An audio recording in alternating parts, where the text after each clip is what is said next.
কুণাল শুক্লা মনে করছেন, শুধু না তিনি অভিযোগও করছেন যে এইটা নিশ্চয় ছিল এবং এইটা তিনি আরটিআই করে জানতে পেরেছেন। প্রথমত হেজ ফান্ড থেকে এসেছে বলছে মনে করছেন, এবং সেই পরিমাণটা তার বক্তব্য 2400 কোটি টাকা মতো হতে পারে, বিশাল অ্যামাউন্ট। এই যে জেফ্রি এপস্টিন নিয়ে ফাইলের সঙ্গে মূল যোগ কার কার আছে, এমন তথ্য জানা যাবে যে তথ্যগুলো কিছুতেই বাইরে আসা উচিত নয়। প্রিন্স অ্যান্ড্রুকে কিন্তু শুধুমাত্র ওই সেক্সুয়াল মোলেস্টেশন বা সেক্সুয়াল রেপ হ্যাঁ তার জন্য কিন্তু কিন্তু তার জন্য কিন্তু অ্যারেস্টেড নয়। তার অ্যারেস্ট হয়েছে কেন?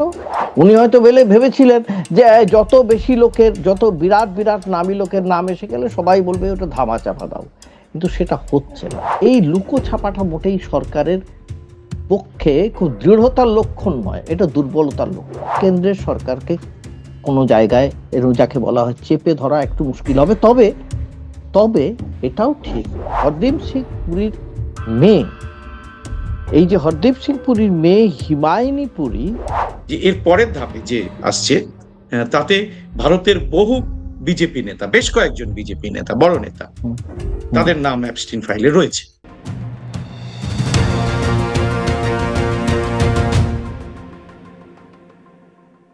নমস্কার, সবাইকে খোলা আড্ডা অনুষ্ঠানে স্বাগত। আমি সুব্রত বসু। অ্যাপস্টিন ফাইল নিয়ে নানা রকম নতুন খবর প্রতিনিয়ত আসছে, আর আমরা আপনাদের কাছে সেই সমস্ত খবর কিন্তু তার শেষ আপডেট আপনাদের কাছে পৌঁছে দেওয়ার চেষ্টা করছি। আজকেও আমরা অনেকগুলো নতুন খবর অ্যাপস্টিন ফাইল সম্পর্কে আপনাদের সামনে তুলে ধরব, এবং নতুন নতুন অনেক অভিযোগ এবং তার পাশাপাশি এই সমস্ত তথ্যগুলোর বিশ্লেষণও আমরা কিন্তু আজকের এই অনুষ্ঠানে করব। আজকে এই জন্য আমাদের সঙ্গে রয়েছেন প্রবীণ সাংবাদিক এবং রাজনৈতিক বিশ্লেষক গৌতম বন্দ্যোপাধ্যায়, যিনি প্রথম থেকেই এই অ্যাপস্টিন ফাইল খুব গভীরভাবে পর্যবেক্ষণ করছেন। গৌতম দা, প্রথমেই আপনাকে আজকে এই অনুষ্ঠানে স্বাগত। অ্যাপস্টিন ফাইল নিয়ে নতুন নতুন অনেক তথ্য আপনি আপনাদের দর্শকদের কাছে নিয়ে আসছেন। আজকে আপনার কাছে অ্যাপস্টিন ফাইলের কি নতুন তথ্য এসছে যেটা দর্শকদের আমাদের জানানো দরকার? একটা এর মধ্যে মূলত দুটো জিনিস এসেছে। তার মধ্যে একটা হচ্ছে প্রথমত আমাদের দেশের সম্বন্ধে, দেশের সম্বন্ধে এসেছে যে কুণাল শুক্লা বলে একজন অ্যাক্টিভিস্ট আছেন, যিনি সমাজের বিভিন্ন রকমের কাজ করে থাকেন, সামাজিক কাজকর্ম, এবং শুধু তাই নয় তিনি হ্যাঁ অ্যাক্টিভিস্ট, তিনি আরটিআই করেছিলেন। আরটিআই করে তিনি জানতে চেয়েছিলেন যে এই হরদীপ সিং পুরীর সঙ্গে যে কি ধরনের এপস্টিন ফাইলের যোগাযোগ কি আছে, এবং তার সঙ্গে যে অর্থনৈতিক কোনো যোগাযোগ আছে কিনা, এই ধরনের জিনিস আরটিআই করেছেন।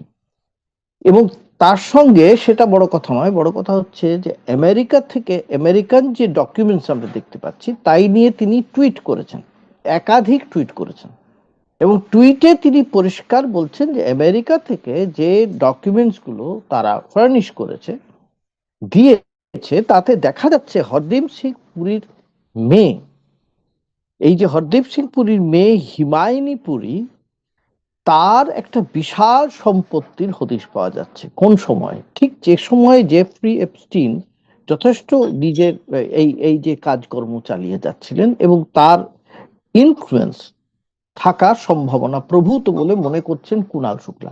এবং কুণাল শুক্লা মনে করছেন, শুধু না তিনি অভিযোগও করছেন যে এইটা নিশ্চয় ছিল এবং এইটা তিনি আরটিআই করে জানতে পেরেছেন। কিন্তু ভারত সরকারের তরফ থেকে কোনো উত্তর তো সেরকম হয়নি, বিশেষ করে হরদীপ সিং পুরী এর কোনো উত্তর দেননি এবং চুপ করে আছেন তিনি। এবং এই উত্তর দেওয়াটা খুবই জরুরি, কারণ ভারতের দিক থেকেও আমাদের মনে হয় তার উত্তর দেওয়াটা জরুরি। উত্তর দেওয়া কেন জরুরি আমি আগে বারবার বলেছি, যে তিনি এইটা এই অভিযোগের মানেই যে হয়ে যায় না যে তিনি দোষী, মোটেই তা হয় না। অভিযোগ হতেই পারে, বিভিন্ন মানুষ অভিযোগ করতে পারে, বিভিন্ন জায়গা থেকে উঠতে পারে, কিন্তু এই ঘটনাটা জেফ্রি এপস্টিন নিয়ে সারা পৃথিবীতে যে আলোড়ন চলছে, বিভিন্ন দেশের বিভিন্ন তাবড় সমস্ত রাষ্ট্রনায়কদের কাউকে পদচ্যুত হতে হয়েছে, কাউকে অ্যারেস্টেড, কেউ অ্যারেস্ট হয়েছেন, এমনকি আমরা জানি ব্রিটেনের প্রিন্স অ্যান্ড্রু, তাকে পর্যন্ত অ্যারেস্ট করা হয়েছে। সেই ক্ষেত্রে এটা খুব জরুরি। তার বক্তব্য, এই কুণাল শুক্লার বক্তব্য টুইটে দিয়েছেন, পরিষ্কার হিসেব দিয়েছেন, হিসেবে দেখা যাচ্ছে যে এই যে হরদীপ সিং পুরীর যে মেয়ে, তিনি বলছেন সেই তার মেয়ে হিমায়নী পুরীর সঙ্গে যে যে ব্যবসা হয়েছে বিভিন্ন জায়গায়, ক্যামেন আইল্যান্ড বলে যে আইল্যান্ডে যেখানে কোনো কর লাগে না, মানে কর মুক্ত থাকে, সেখানে প্রচুর ট্যাক্স হেভেন, সম্পত্তি, যেটাকে আমরা ট্যাক্স হেভেন বলি। ট্যাক্স হেভেন বলি, সেখানে প্রচুর সম্পত্তি। শুধু তাই নয়, তাছাড়াও অনেক জায়গায় আরো সম্পত্তি আছে। এবং সেই টাকাটা কোথা থেকে এসেছে? প্রথমত হেজ ফান্ড থেকে এসেছে বলছে মনে করছেন, এবং সেই পরিমাণটা তার বক্তব্য 2400 কোটি টাকা মতো হতে পারে। বিশাল অ্যামাউন্ট। এই যে বিশাল অ্যামাউন্টের টাকা কি করে তিনি পেলেন, কোথা থেকে পেলেন, এবং কেন কেউ তাকে দিল এত টাকা? কেউ কি এত টাকা এরকম ভাবে দিতে পারে? বিশেষ করে আমেরিকা থেকে এরকম টাকা তাকে দেওয়া হলো কোন সূত্রে? এই সমস্তটা মিলিয়ে তিনি প্রশ্ন করছেন বারবার, এবং টুইট করছেন যে এইটা জানানো হোক যে এইটা কি করে হলো। এইটা হচ্ছে মূল কথা।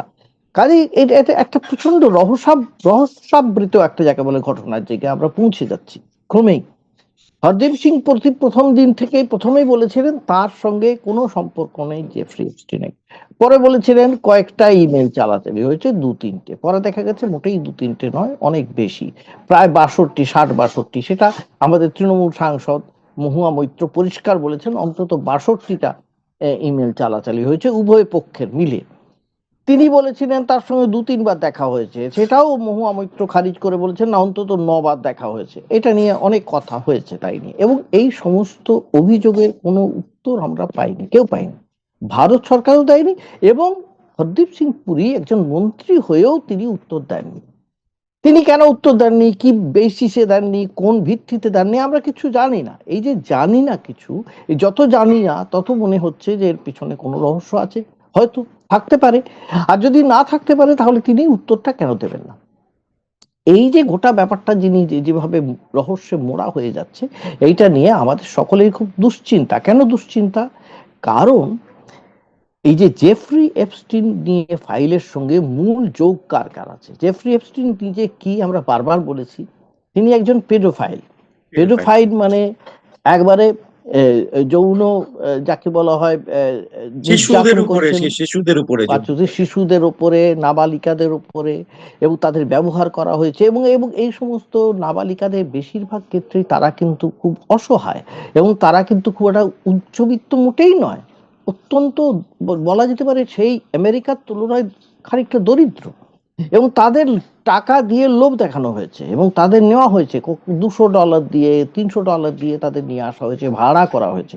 প্রথমে তাদের বলাও হয়নি কি করতে হবে, তারপরে তাদের এই ব্যবসায় নামানো হয়েছে। এবং ব্যবসায় নামানো হয়েছে কেন? তাতে জেফ্রি এপস্টিনের লাভটা এটা হয়েছে, বিভিন্ন সেলিব্রিটি এবং বিভিন্ন দেশের বিভিন্ন যারা ব্যুরোক্র্যাট কিংবা রাষ্ট্রনায়ক, তাদের যদি এর মধ্যে ঢুকিয়ে দেওয়া যায় তাহলে অনেক এমন তথ্য জানা যাবে যে তথ্যগুলো কিছুতেই বাইরে আসা উচিত নয়, কখনোই উচিত নয়।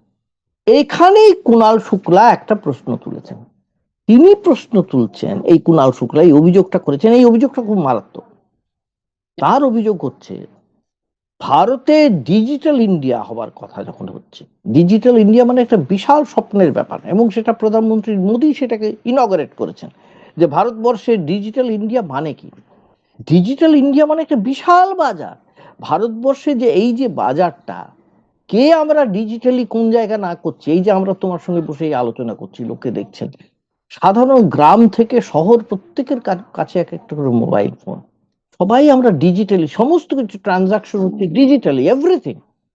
এই যে ডিজিটাল ইন্ডিয়ার যে একটা রূপরেখা, ব্লুপ্রিন্ট, উনি বলছেন প্রায় 7 মাস আগে এই ঘটনা, এই কথাগুলো, বা বিশেষ করে এই কথাগুলো নাকি হরদীপ সিং পুরী বলেছেন, জানিয়েছেন এপস্টিনের কাছে। 2015 এইটা সালে, হচ্ছে 2015 সালে যখন ডিজিটাল ইন্ডিয়া এবং চালু হলো 2015 সালে, উনি গিয়ে দেখা হ্যাঁ, করেছেন 2014 সালে, মানে প্রায় 7 এবং মাস আগে। হ্যাঁ, 7 মাস আগে উনি সেটা বলেছেন। এই যে বলাটা, এটা একটা ট্রেড সিক্রেট। ট্রেড সিক্রেট কখনো বলা যেতে পারে না, একটা দেশের ট্রেড সিক্রেট কখনো বিদেশি কোনো নাগরিকের কাছে এইরকম ভাবে বলতে পারা যায় না, কখনো যায় না, আমরা জানি সেটা। এই যে প্রিন্স অ্যান্ড্রুকে দেখো, প্রিন্স অ্যান্ড্রুকে কিন্তু শুধুমাত্র ওই সেক্সুয়াল মোলেস্টেশন বা এটা আমরা সেক্সুয়াল আগের দিন রেপ, বলেছি। হ্যাঁ, হ্যাঁ, তার জন্য কিন্তু, কিন্তু তার জন্য কিন্তু অ্যারেস্টেড নয়। তার অ্যারেস্ট হয়েছে কেন? ব্রিটেনের প্রচুর তথ্য পাচার হয়েছে, এটা হচ্ছে মূল কথা। এই যে ব্রিটেনের ভয়ঙ্কর তথ্য, হ্যাঁ, তথ্য, সমস্ত ভয়ঙ্কর। হ্যাঁ, ভয়ঙ্কর যে তথ্য পাচার হয়েছে, তথ্য পাচারের মধ্যে প্রচুর ব্যবসায়ী সংক্রান্ত আছে।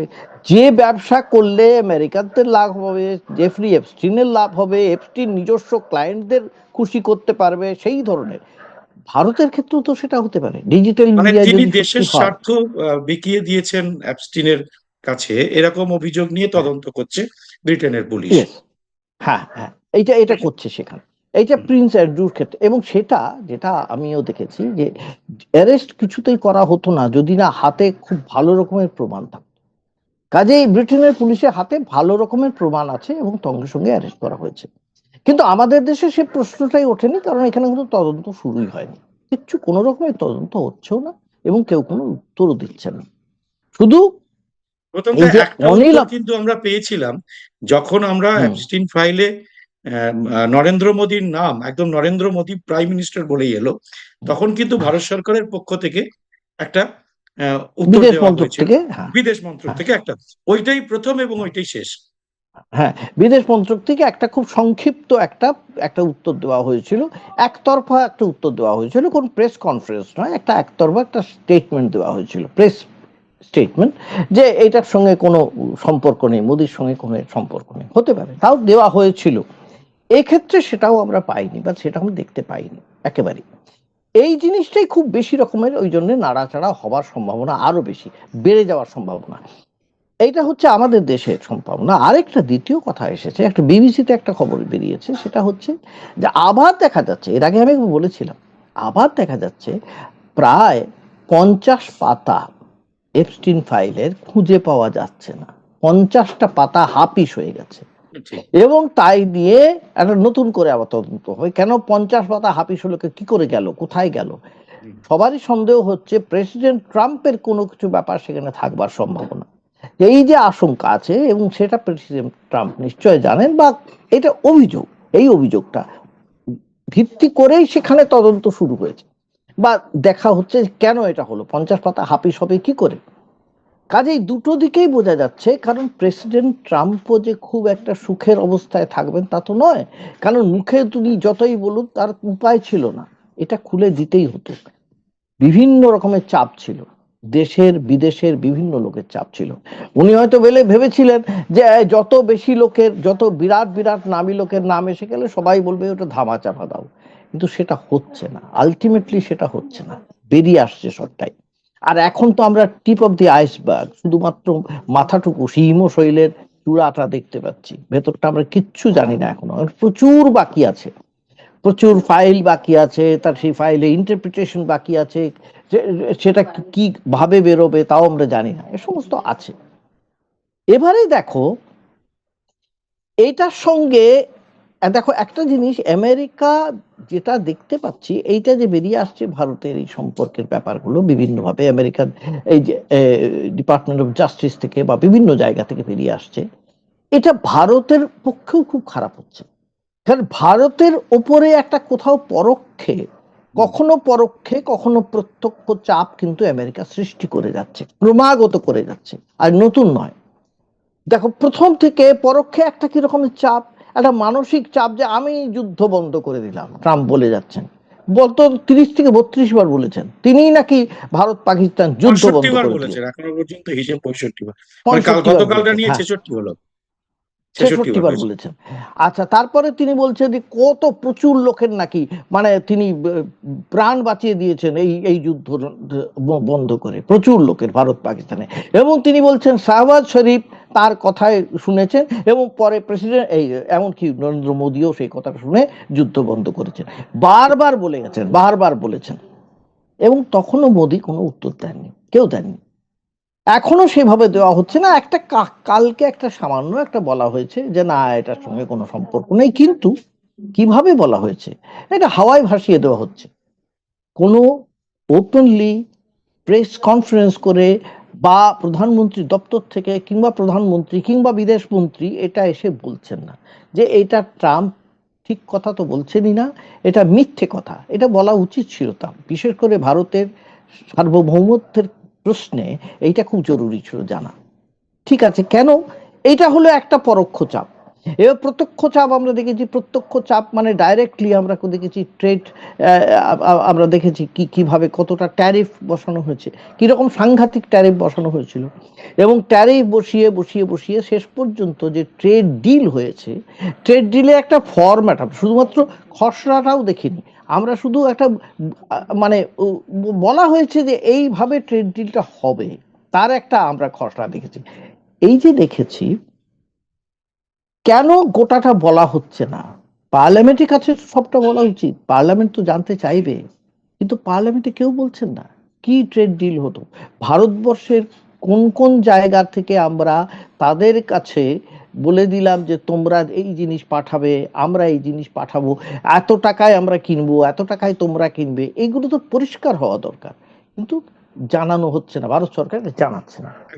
এবং এটা এটা জানাচ্ছে না মানে, এটা দেখো শেষ পর্যন্ত কি হলো, যখন সেই 25% থেকে 50%, তাকে 25% আবার হলো ট্যাক্স ট্যারিফ, তারপরে আবার 18% করলেন এই ট্রাম্প। ওখানকার সুপ্রিম কোর্ট বলে দিল না, এটা করতে পারেন না ট্রাম্প, এটা বেআইনি হচ্ছে। আমার এখানে দুটো প্রশ্ন আছে। এই প্রশ্নটা হচ্ছে, আমাদের দেশের যে সমস্ত লয়ার্স আছেন, নামি দামি যে সমস্ত আইনজ্ঞ আছেন, তারা সারা পৃথিবীতে কিন্তু তারা লড়েন, মামলা লড়েন, আমরা জানি এইরকম মাপের লয়ার প্রচুর আছেন, এবং বিশেষ করে সরকারের হাতে তো আছেই খুব নামি দামি যারা, তারা আমেরিকান ল জানবেন না তা তো হতে পারে না। এবং তারা কি সরকারকে এইটুকু সতর্কবার্তা দিতে পারতো না যে এখন একটু চেপে যাও, ওদের সুপ্রিম কোর্টে দেখা যাক কি জবাবটা আসে, সুপ্রিম কোর্ট কি বলে। এক নম্বর, সেটা বললে কিন্তু ভারতে তার আগে দুবার লোয়ার কোর্টের হয়ে গেছে, জাজমেন্ট হয়ে গেছে, হয়েছে সুপ্রিম কোর্টের হয়েছে ফাইনাল জাজমেন্ট হওয়া খালি বাকি ছিল। শুধুমাত্র কাজেই সুপ্রিম কোর্টের কি হয় এটা তো লক্ষ্য করা উচিত ছিল তাদের, স্বাভাবিক, তারা তো বলা উচিত ছিল, এবং সরকারের তো উচিত ছিল সেইটুকু অপেক্ষা করা।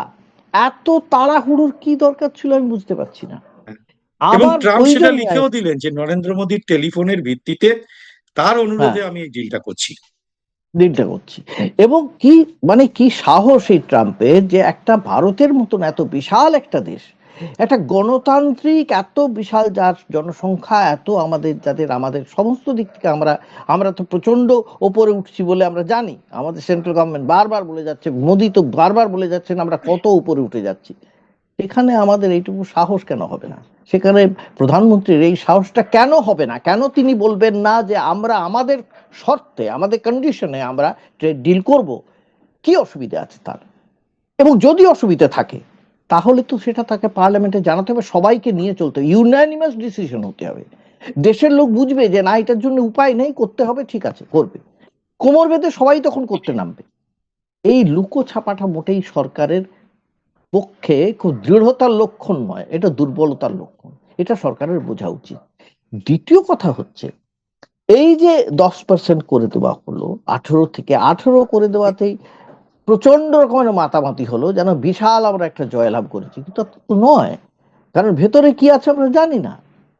এবারে এই যে এই ট্রেড ডিলটা নিয়ে, ট্রেড বা ইকোনমিক ডিল কি হবে, কিভাবে হবে, তাই নিয়ে অনেক কথা উঠেছে, আমরা জানি তারা কি কি জিনিস পাঠাবে, ডেয়ারি পাঠাবে, কি আমাদের দেশের কত ক্ষতি হতে পারে, কটন দিয়ে আমাদের কত আমরা তুলো বিক্রি করতে পারবো না, আমেরিকাকেই বিক্রি করতে হবে বেশি দামে, তেল কিনতে পারবো না রাশিয়া থেকে, আমেরিকাতে কিনতে হবে, ভেনেজুয়েলার তেল আমেরিকা করবে, রিফাইন করবে, আমাদের বিক্রি করবে, আমরা সেটা বেশি দামে কিনবো, এ সমস্ত আমরা জেনেছি।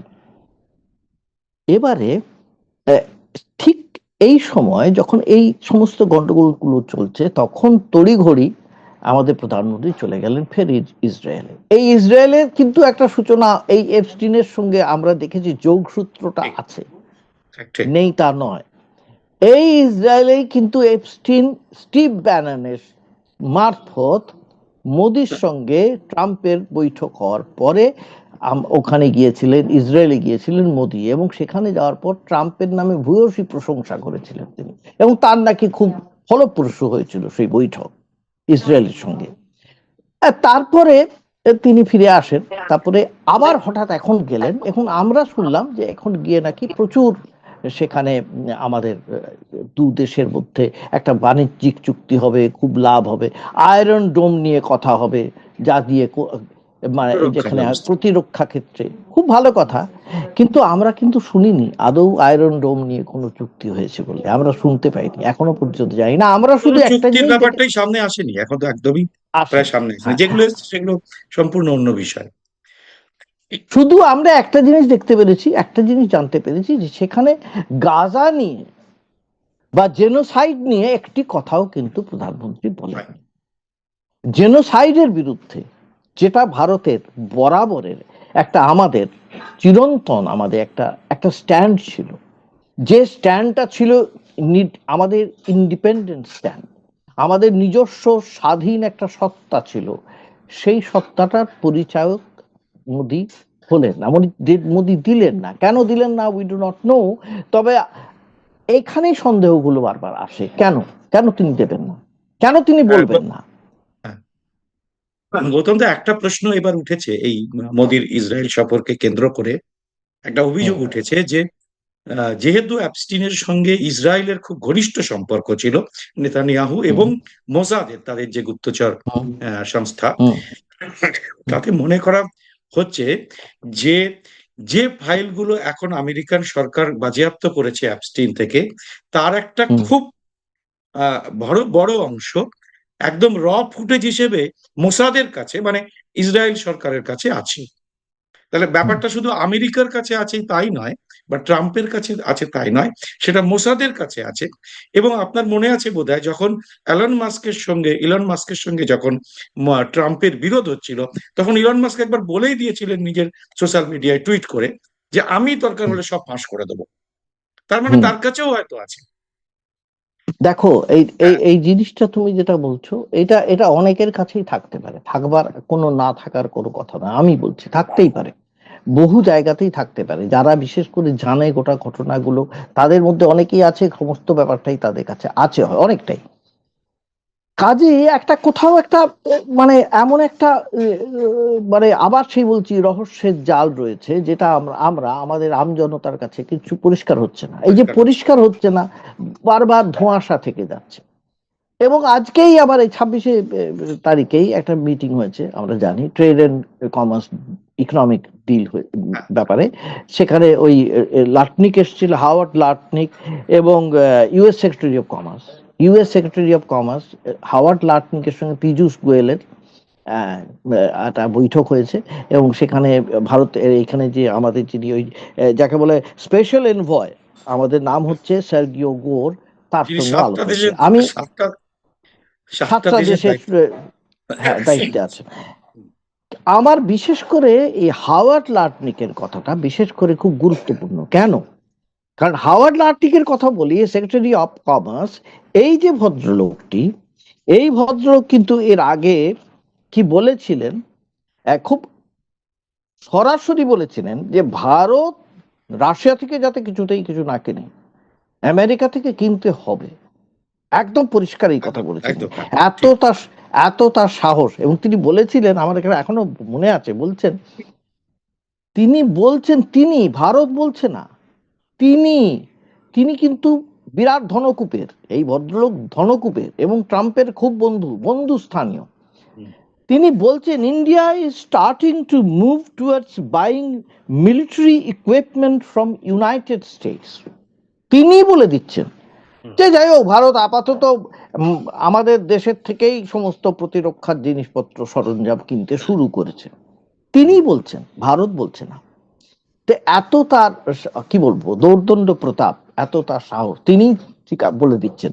আর ভারত, তো কোনো ভারত সরকার এই কথার কোনো প্রতিবাদও করেন। এই যে আজকে হলো আলোচনা, গৌতম এই, দা, এই ভদ্রলোকের সঙ্গেও তো অ্যাপস্টিনের একটা যোগাযোগ ছিল বলে অভিযোগ পাওয়া হ্যাঁ, যাচ্ছে। হ্যাঁ, এটা নিয়ে দেখো, এপস্টিনের সঙ্গে যোগাযোগ ছিল না এমন লোক বোধহয় খুঁজে পাওয়া খুব মুশকিল, আমার তো মনে হচ্ছে। বহু লোকের, হ্যাঁ, বহু লোকের এই ধরনের যোগাযোগ হ্যাঁ, আছে। সেটা ঠিক। এবং কেউ কেউ তা স্বীকার করছেন, কেউ কেউ করছেন না। হ্যাঁ, যেমন বিল গেটস স্বীকার করেছেন, আমরা জানি বিল গেটস বলেছেন, হ্যাঁ, আমার এপস্টিনের সঙ্গে যোগাযোগ করাটা ওই আমার খুব ভুল হয়েছিল, অন্যায় হয়েছিল, নিজের ইনফ্যাক্ট কর্মীদের সামনে নিজের সংস্থার কর্মীদের সামনে তিনি স্বীকার করেছেন আমার ভুল হয়েছিল। তবে এপস্টিন যে সমস্ত নাবালিকাদের ব্যবহার করেছেন, যে যে ধরনের কাজ করেছেন, সেই সমস্ত কোন রকমের কারোর সঙ্গে সম্পর্ক তার ছিল না। তিনি দুই রাশিয়ান মডেলের কথা বলেছেন, যে রাশিয়ান দুজন মডেল ছিল, তার সঙ্গে তার সম্পর্ক ছিল, এটা তিনি নিজে স্বীকার করে নিয়েছেন। কিন্তু এপস্টিনের অন্যান্য সমস্ত এই সমস্ত কৃতকর্ম যা, তার তিনি কোনো তার সঙ্গে যুক্ত ছিলেন না। কিন্তু আমি বলতে চাইছি এটা, যে বিল গেটসের হাজারো অপরাধের মধ্যে এই স্বীকার করাটার মধ্যে একটা সাহস দেখতে পাচ্ছি আমি, যে স্বীকার করেছেন যে এইরা ছিল। আমরা চাইছি যে আমরা ধরে নেব যে ভারতের কেউ যুক্ত ছিল না কোনোভাবে, আমি এটা ধরে নেব। আমি কখনোই ধরে নেব না যে ভারতের এই এত বড় কেউ মন্ত্রী বা কেউই এই সমস্ত কাজের সঙ্গে লিপ্ত ছিল, আমি মোটেই ধরবো না। কিন্তু সেটা তো তারা বলবেন, তারা স্বীকার করবেন, তারা জানাবেন সকলের সামনে। তবে তো আমরা আরো বেশি তবে তো দেশের লোক শান্তি পাবে, কারণ ভাববে যে সত্যি তো আমাদের অন্তত যারা আছেন, মাথায় আছেন, তারা প্রশ্নাতীত ভাবে সততার পরিচয় দিয়েছেন। এইটা আমরা দেখতে চাইছি সুব্রত, সেটাই দেখতে পাচ্ছি না। আবার বলছি, সেটা খুব দুর্ভাগ্য। প্রথমত এখন যে অভিযোগ এসছে তাতে দুজনের নাম তো সরাসরি আসছে, হরদীপ সিং পুরী এবং অনিল আম্বানি। হরদীপ সিং পুরী স্বীকার করেছেন প্রেস কনফারেন্স করে যে তিনি দেখা করেছেন, সংখ্যাটা কমিয়ে বলেছেন, বা তিনি যে অন্য কোনো অনৈতিক কাজ করেননি তারও বোঝানোর চেষ্টা করেছেন, যেটার বিরুদ্ধে অনেক রকম তিনি যে মিথ্যে বলেছেন সে অভিযোগ বহুমা মৈত্র থেকে পবন খেরা সবাই করেছেন। আর একজন অনিল আম্বানি, তিনি এখনো পর্যন্ত একটি টু শব্দ করেননি। শিল্পপতি অনিল আম্বানি, যিনি মোদির প্রতিনিধি হিসেবে প্রতিনিধিত্ব করেছেন বলে তার ইমেল বারবার বেরিয়ে এসছে, তো তিনি কোনো ইয়ে করেননি। আর তৃতীয় জন হচ্ছেন প্রধানমন্ত্রী নরেন্দ্র মোদী, তার পক্ষ থেকে সরকারি একটি ভাষ্য এসছে এবং তিনি নিজে কিছু বলেননি। কিন্তু এখন শোনা যাচ্ছে যে এর পরের ধাপে যে আসছে তাতে ভারতের বহু বিজেপি নেতা, বেশ কয়েকজন বিজেপি নেতা, বড় নেতা, তাদের নাম অ্যাপস্টিন ফাইলে রয়েছে। হ্যাঁ, এইটা কি একটা ভয়ঙ্কর একটা অশনি সংকেত বলা যেতে পারে? আবার বলছি আমি তোমাকে, আমরা যে অবস্থায় চলছি এখন, তাতে কতটা সত্য উদ্ঘাটিত হবে ভারতের ক্ষেত্রে আমার খুব সন্দেহ আছে, খুবই সন্দেহ আছে। আমি এখনো বুঝতে পারছি না আদৌ এই সত্যগুলো আমাদের চোখের সামনে আসবে কিনা, এটা আমরা জানতে পারছি না। এই জানতে পারছি না বলেই খুব দুঃখ হচ্ছে, কারণ আমাদের দেখো, লক্ষ্য করে দেখো, যবে থেকে এই সরকার প্রতিষ্ঠিত হয়েছে কেন্দ্রে, তবে থেকে প্রধানমন্ত্রী যেমন একটাও প্রেস কনফারেন্স করেননি, কোনো অপ্রিয় প্রশ্নের মুখোমুখি তিনি হন না। তিনি মন কি বাত বলেন, কিন্তু তিনি অন্যের মনের কথা শুনতে চান না, অন্যের মনের প্রশ্ন তিনি শুনতে চান না, উত্তর দিতে চান না, 1 নম্বর। 2 নম্বর হচ্ছে, তাদের সমানে তাদের ভিকটিম কার্ড খেলে যেতে হয়। একটা সরকার এতদিন থাকার পরে, 12 বছর প্রায় হয়ে গেল তাদের, এখনো তারা ভিকটিম কার্ড খেলে যাচ্ছে। কি ভিকটিম কার্ড? না, কংগ্রেস কি কি করেছে, কংগ্রেস কত ক্ষতি করে দিয়েছে, কংগ্রেসের নেহেরু কত ক্ষতি করে দিয়েছেন, তারা কি করছেন, তারা কিভাবে দেশটাকে এগিয়ে নিয়ে যাচ্ছেন, কতদূর নিয়ে গেছেন, তার যে পরিষ্কার কোনো রেখচিত্র আমরা কিন্তু দেখতে পাচ্ছি না। আমরা শুনছি, আমরা কিরকম শুনছি, যে তথ্যগুলো আমরা দেখছি, যে যে যে ধরনের তথ্য আমরা চোখের সামনে পাচ্ছি, সেই তথ্যগুলো যে অনেক সময়ই তার মধ্যে জল মেশানো আছে, এর প্রমাণ হয়েছে। এমন নয় যে প্রমাণিত হয়নি, কিন্তু সেটা ফেস করতে চাইছেন না কেউ, কেউ সামনাসামনি এসে সেটাকে স্বীকার করছেন না এবং বলছেনও না।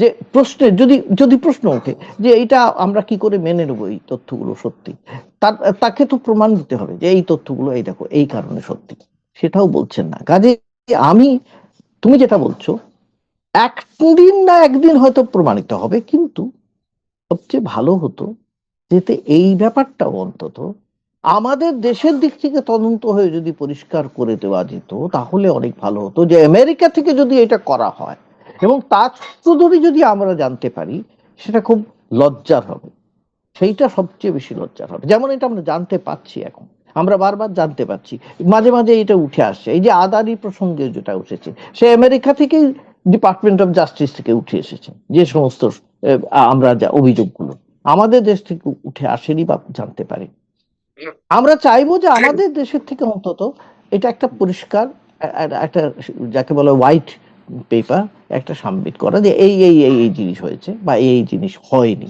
এটা জানতে পারা উচিত ছিল।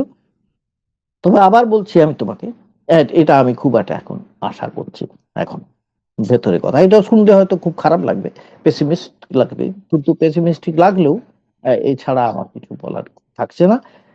তবে আমেরিকা থেকে হয়তো আরো অনেক বেশি এই ধরনের তথ্য দিনের পর দিন হয়তো উঠে আসবে, সুব্রত। কিন্তু বিরোধীরা যেভাবে ঘিরে ধরেছে এই মুহূর্তে রাহুল গান্ধী এবং তার যে টিম, যেভাবে ঘিরে ধরেছে পুরো সরকার পক্ষকে এই অ্যাপস্টিন ফাইল নিয়ে এবং হুম। আদানি কেলেঙ্কারিকে নিয়ে, সরাসরি নরেন্দ্র মোদীকে টার্গেট করে, আহ, তাতে কি মনে হচ্ছে না যে সরকার ভীষণ অস্বস্তিতে পড়েছে? তারা পার্লামেন্টে ফেস করছে না। কতদিন এভাবে থাকা যাবে জানি না। বাইরের যে চ্যালেঞ্জ করা হচ্ছে, সেই চ্যালেঞ্জ গুলো তারা গ্রহণ করছে না। এবং তারা কোনো উত্তরও দিচ্ছে না, একের পর এক তাদের যে প্রশ্ন তুলে যাচ্ছে সেই প্রশ্নের কোনো উত্তর দিচ্ছে না। এর ফলে কি বিরোধী পক্ষের হাতে আরো বেশি অস্ত্র চলে আসছে না? দেখো সুব্রত, আমি একটা কথা বলি, তুমি যেটা বলছো বিরোধী পক্ষের হাতে হয়তো অনেক অস্ত্র চলে আসছে, এটা ঠিকই। কিন্তু আমাদের দেশের এখনো পর্যন্ত এই বিরোধী পক্ষের মধ্যেও এমন কোন ঐক্য, আমি এখনো সার্বিক ঐক্য কি বলা হয় সেটা আমি কিন্তু এখনো খুব একটা লক্ষ্য করিনি, এখনো অনেক খাপ ছাড়া।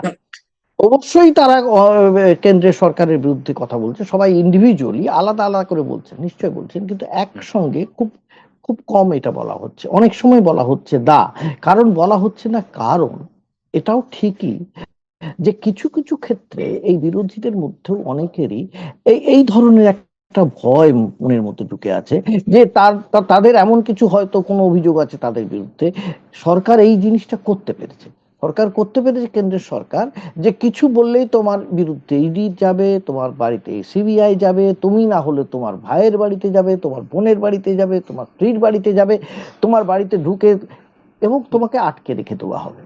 এই যে ইউএপিএ আইন করা হয়েছে, এমন এমন কঠিন আইন করা হয়েছে, এই কঠিন আইনে কিছু প্রশ্ন করা যাবে না, কারণ তুমি ভেতর থাকবে, জেলখানায় থাকবে, এবং যেই জেলখানায় তুমি চলে যাবে তাতে পারসেপশনটা তৈরি হয় একটা। সামগ্রিকভাবে এটা বিজেপির খুব সাকসেস একটা বলবো, যে এই যে সোশ্যাল মিডিয়াতে এমন ভাবে প্রচারটা সঙ্গে সঙ্গে করে দেওয়া হবে যেন সত্যিই তারা দুর্নীতিগ্রস্ত, আর যারা বিজেপির ফোল্ডে আছে তারা দুর্নীতিগ্রস্ত নয়। আরেকটা জিনিসও হচ্ছে, এই যে বিজেপির মধ্যে যারা আছে তাদের মধ্যেও কি এমন কোন লোক থাকতে পারে, এমন মানুষ থাকতে পারে যিনি কথা বলবেন না, তিনি প্রশ্ন তুলবেন না, কিন্তু তারাও তুলতে ভয় পাচ্ছেন, কারণ তাদেরও কোনো দুর্বলতার জায়গাটা ধরে রাখা হয়েছে, কেন্দ্রের সরকার নিশ্চয়ই ধরে রেখেছে, এইটা তুমি করলে তোমার বিরুদ্ধে এই জিনিসটি করা হবে। এই ক্ষেত্রে যতক্ষণ না পর্যন্ত, আবার বলছি গণতান্ত্রিক ভাবে, যতক্ষণ না তারা আরো দুর্বল হচ্ছে, আরেকটু দুর্বল হচ্ছে, ততক্ষণ কিন্তু এই কেন্দ্রের সরকারকে কোনো জায়গায় এর যাকে বলা হয় চেপে ধরা একটু মুশকিল হবে। তবে তবে এটাও ঠিক যে মানুষের তো মানে পিছিয়ে যেতে যে দেওয়ালে পিঠ থেকে দেওয়ার ব্যাপার থাকে, এটাও ঠিক। বিরোধীদের যদি দেওয়ালে পিঠ থেকে যায় এবং ভেতরে ভেতরে যদি বিজেপি, তুমি যেটা বলছো, আমরাও যেটা বলছি, দীর্ঘদিন সরকারে থাকলে ভেতরে ভেতরে যদি বিভিন্ন ধরনের প্রতিবাদ উঠতে থাকে, তখন কিন্তু বিজেপির পক্ষে সামলানো এত মুশকিল হবে, এটাও বলছি সুব্রত, এত মুশকিল হবে, এই যারা যে সমস্ত দল রেজিমেন্টেড হয়, রেজিমেন্টেড পার্টি যদি ভেতরের থেকে ইমপ্লোড করে, তখন সেই পার্টিকে খুঁজে পাওয়া যায় না। এটুকু আমি জানি, এটুকু আমি বলতে পারি, সুব্রত। ধন্যবাদ হ্যাঁ। গৌতম দা, খুব সুন্দর আজকে আপনি আলোচনা করলেন এপস্টিন ফাইল এবং তার সঙ্গে যে সমস্ত বিষয়গুলো যুক্ত, সেটা হুম। ইউএস ট্রেড ডিল এবং তার সঙ্গে মোদির ইসরায়েল যাত্রা, এবং সেখানে কি হলো আমরা কিছুই বুঝতে পারলাম না। কেন তিনি গেলেন, হুম। কেন তিনি এলেন, এই সমস্ত বিষয়গুলোকে নিয়ে একসঙ্গে করে এপস্টিন ফাইলের প্রেক্ষিতে যেভাবে আলোচনা করলেন সেটা খুবই মূল্যবান, এবং তার জন্য আপনাকে অনেক অনেক ধন্যবাদ গৌতম দা। এবং আপনারা যারা এই অনুষ্ঠানটি আজকে দেখলেন, তাদের সবাইকে অনেক ধন্যবাদ। এবং সেই সঙ্গে একটা অনুরোধ এবং আবেদন যে আপনারা অবশ্যই আমাদের চ্যানেল, আমার এই চ্যানেল এবং গৌতম দার গৌতম ব্যানার্জি অফিসিয়াল এই চ্যানেল দুটি সাবস্ক্রাইব করে নোটিফিকেশন বেলটি চালু করে রাখতে ভুলবেন না, এবং সেই সঙ্গে এই অনুষ্ঠান নিয়ে আপনাদের যা মতামত আপনারা অবশ্যই কমেন্ট বক্সে লিখবেন। সবাইকে ধন্যবাদ এবং নমস্কার।